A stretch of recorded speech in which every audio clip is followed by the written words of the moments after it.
What expenses can you deduct in your company?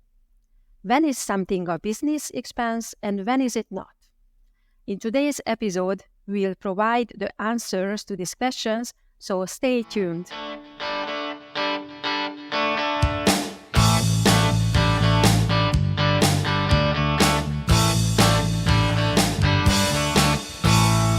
Welcome to the Business Lessons in Denmark podcast. My name is Rezső, a new business owner who just recently started my company, Auto Photography, and I'm here with Katalin Balogh, the founder of Cool Accounts ApS. Hi Kati, how are you today? Hi Rezső, I'm good, thank you. And you? Great, thanks. I'm starting to understand this related to my business better and better, which feels really good because I'm getting more and more confident. Wow, that sounds very good. I'm happy to hear that. So it's not in vain that we are talking so much together. No, definitely not. Okay. Of course, I know there is still a lot I need to learn. But before I ask my next question, what do you say we start today by answering a listener's question? Sure, let's do that.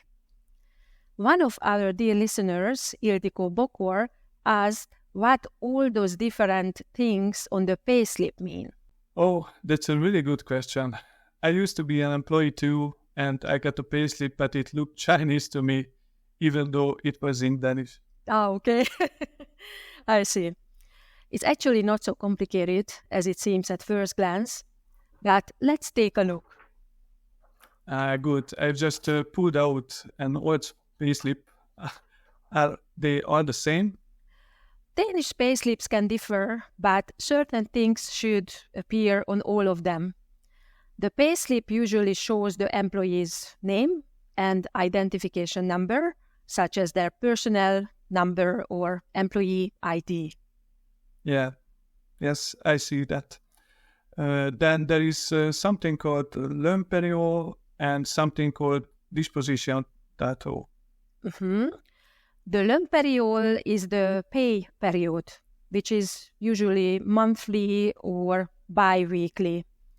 The dispositionsdatum is the payment date when the salary is available at the employee's bank account. Got it. There are two things here which I actually understand. The brutto or månadslön, which is my gross salary, and nettobetaling, which is the money I get. Yes, exactly. But what about the rest? The rest are details about taxes, contributions, and other deductions from the employee's salary. For example, ATP, which stands for Arbetsmarknadens tilläggspension, the mandatory state supplementary pension. Both the employee and the employer contribute a small amount to this every month. I see. And what is EM-bidrag?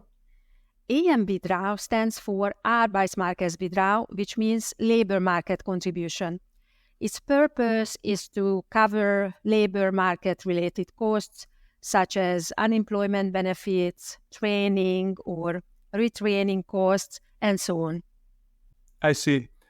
There's also a line called skat. Is this the advance tax I have to pay during the year? Yes, exactly. Skat is the advance tax deducted from your salary. Okay. And what about feriepenga? Feriepenga means holiday pay.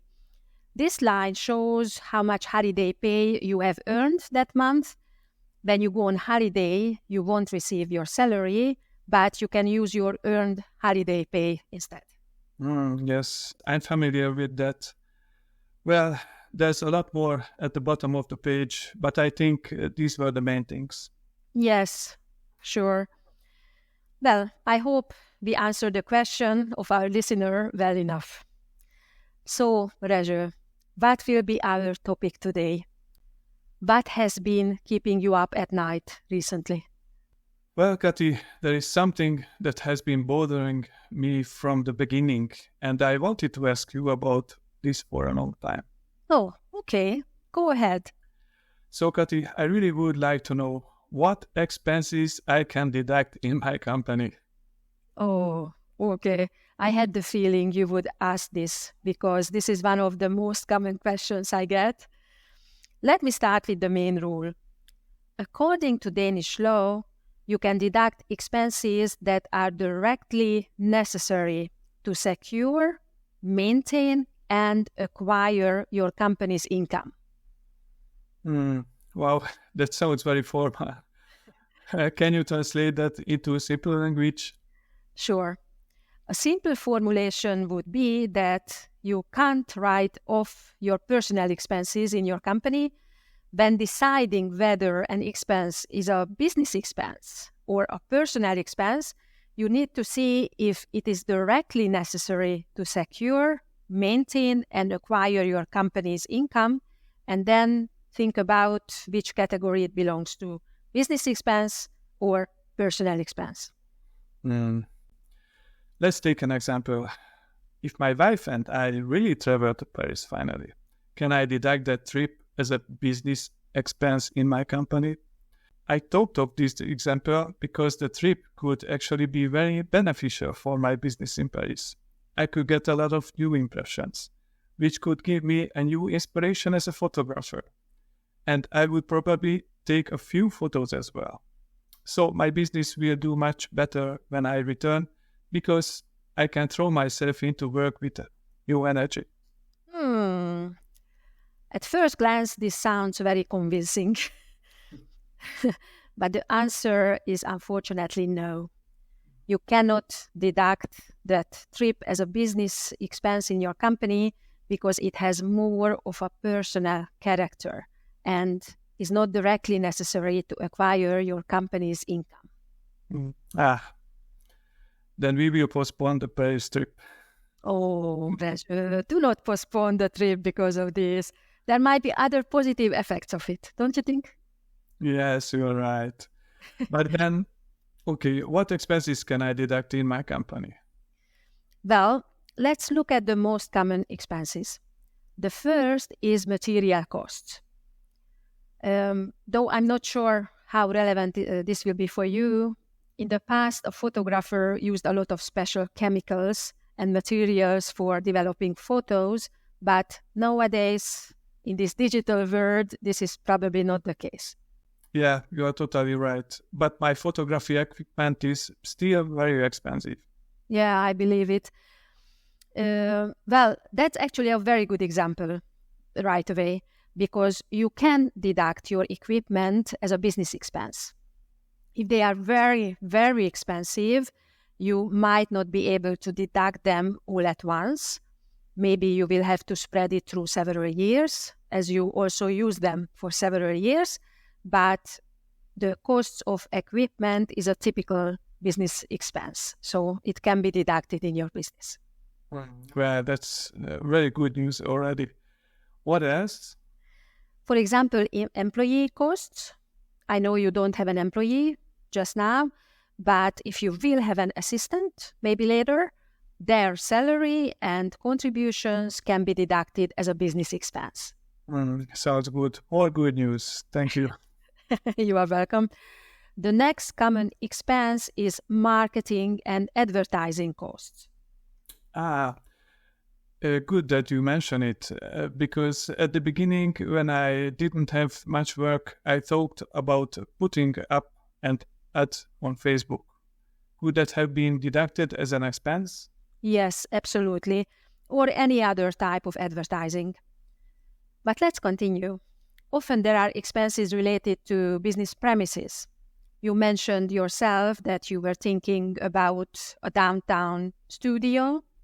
The rent, the furnishing, cleaning costs, electricity, water, etc., all can be deducted as a business expense. Okay.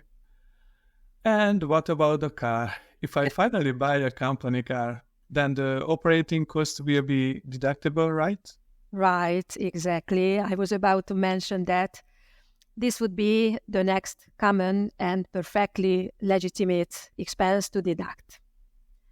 And then there are the administrative costs. You probably use various softwares for your work, but there is also the bookkeeper, the bookkeeping program, bank fees, possible office supplies, phone, internet, and maybe occasionally a lawyer or another expert that you need in your business. These are all considered administrative costs, which of course can be deducted as business expenses. I see. Well, Kati, there are really many things you can deduct as business expenses. Yes, that's right. As long as the expense is directly incurred for the sake of earning your company income or maintaining it, and is truly a business expense, you can deduct it. And in the next episodes, we will go into more detail about this and thoroughly discuss those expenses that have special rules or that often raise questions. That sounds great. I'm looking forward to it. See you next week, Kati. Yes, see you, Rezső.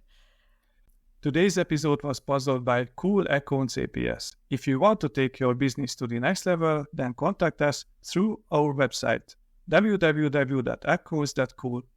And for up-to-date and useful information, follow our Facebook page. We wish you a successful week.